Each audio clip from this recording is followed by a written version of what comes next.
मिल्कीपुर में उपचुनाव की तारीखों का ऐलान हो गया है। जैसे महाराष्ट्र विधानसभा के साथ यूपी की 10 में से 9 सीटों पर उपचुनाव कराए गए थे, वैसे ही दिल्ली विधानसभा चुनाव के साथ अब मिल्कीपुर में उपचुनाव होंगे। 5 फरवरी को वोट डाले जाएंगे और नतीजे 8 फरवरी को आएंगे।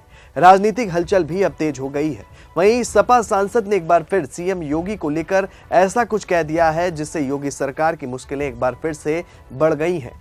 क्या कुछ कह दिया है सपा सांसद ने और किस तरह से एक बार फिर मिल्कीपुर उपचुनाव से पहले सपा बीजेपी एक्टिव हो गई है, आपको आगे वीडियो में बताएंगे।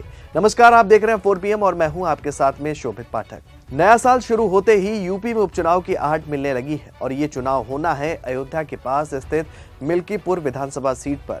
उपचुनाव की तैयारियों के तहत बीजेपी ने मिल्कीपुर में प्रदेश सरकार के 6 मंत्रियों की तैनाती भी कर दी है। मुख्यमंत्री योगी आदित्यनाथ खुद इस उपचुनाव की तैयारियों पर नजर रख रहे हैं और वो पिछले 15 दिनों में 3 बार अयोध्या का दौरा भी कर चुके हैं। उन्होंने शनिवार को मिल्कीपुर उपचुनाव की तैयारियों की समीक्षा भी की थी और बता दें कि इस हफ्ते भी वो 2 दिन अयोध्या में रहेंगे।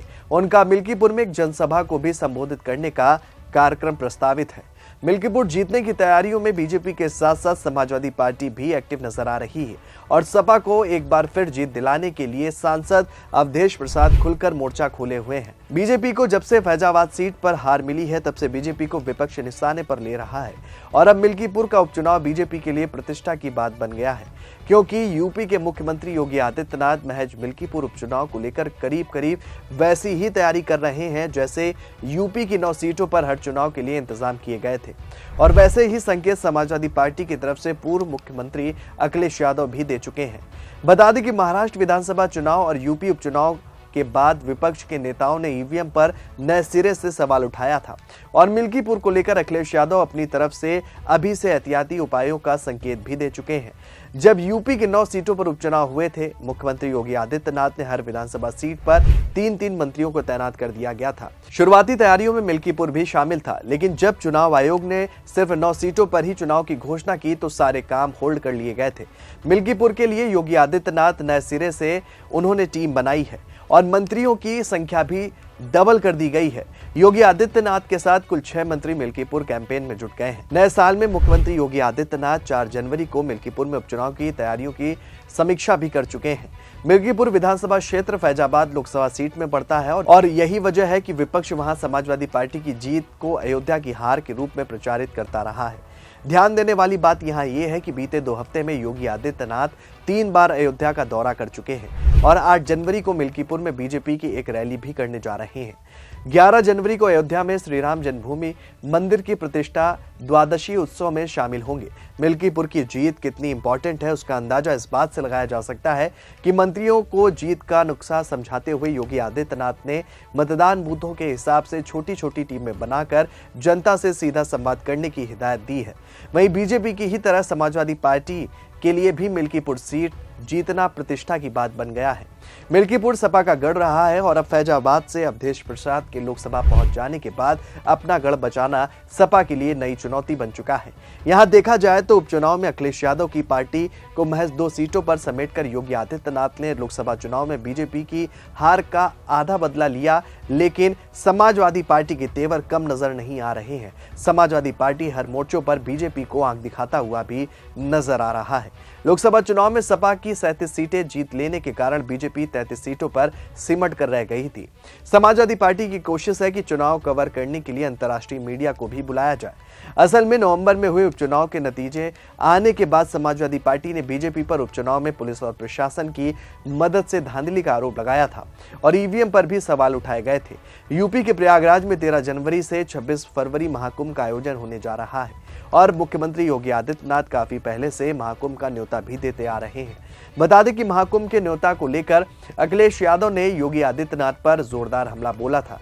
अखिलेश यादव ने महाकुंभ का न्योता दिए जाने पर आपत्ति भी जताई थी और फिर देखते ही देखते बीजेपी नेता अखिलेश यादव को महाकुंभ में शामिल होकर अपने पाप धुल लेने की सलाह भी देने लगे। महाकुंभ को लेकर भी अखिलेश यादव और बीजेपी के बीच वैसी ही तकरार हो रही है जैसे 2024 में राम मंदिर उद्घाटन समारोह को लेकर हुई थी और अब तो राम मंदिर उद्घाटन का वार्षिकोत्सव भी मनाए जाने का वक्त आ गया है।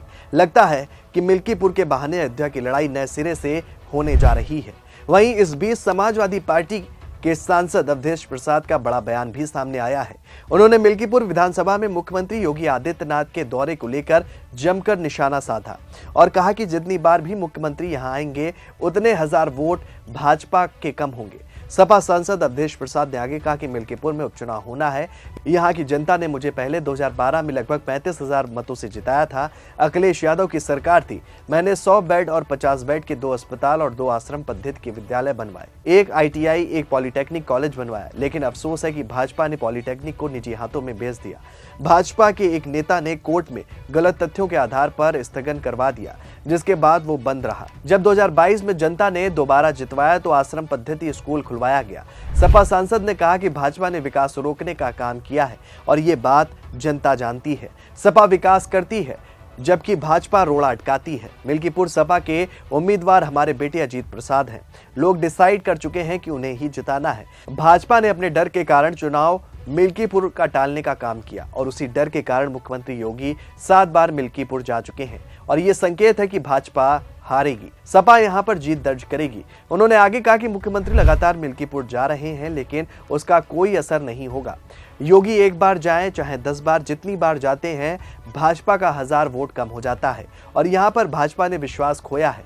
ये जो कहते हैं वो करते नहीं है। सपा सांसद ने कहा कि मिल्कीपुर की जनता सपा को जिताएगी और यहाँ की महान जनता ने मुझे परखा भी है, जाना भी है।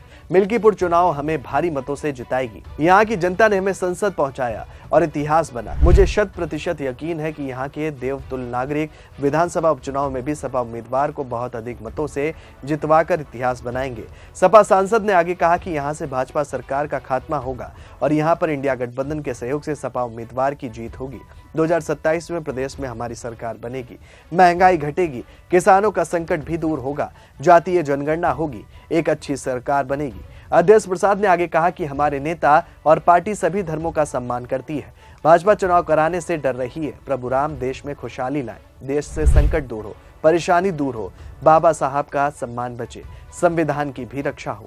तो एक बात तो साफ हो गई है कि बीजेपी तमाम जोर लगा ले लेकिन सपा भी योगी सरकार को घेरने का कोई भी मौका नहीं छोड़ रही है और खुद सपा सांसद बीजेपी को घेरते हुए नजर आ रहे हैं। अब देखने वाली बात यह होगी कि बीजेपी का अगला कदम क्या होगा। इस खबर में फिलहाल इतना ही। ऐसी ही तमाम राजनीतिक खबरों के लिए बने रहिए और देखते रहिए 4 PM न्यूज़ नेटवर्क। धन्यवाद।